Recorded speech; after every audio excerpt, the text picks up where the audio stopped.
Okay, the guitar actually started out kind of as a parlor instrument, which meant that in the parlor part of a house, people didn't have movie theaters, and there was a lot less kind of social options, so people actually gathered at other people's houses a lot more often.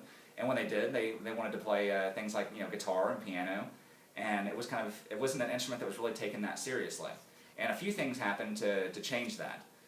The first thing that happened is that the advent eventually of the electric guitar. Once you could amplify that sound, then guitar just absolutely took off. And there's one other thing, though, I don't want to overlook, which is Andres Segovia, the father of modern classical guitar, also happened.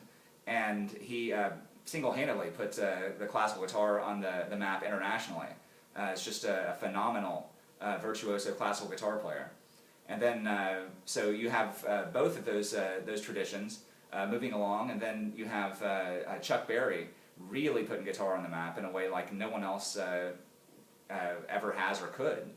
And then once you have television and you have rock and roll stars and all of that associated with a guitar, it's just kind of took off from there. And what kid in America or Britain or all over the world didn't want to be Jimi Hendrix, or didn't want to be Eric Clapton, or didn't want to be Jimmy Page, or didn't want to be Eddie Van Halen?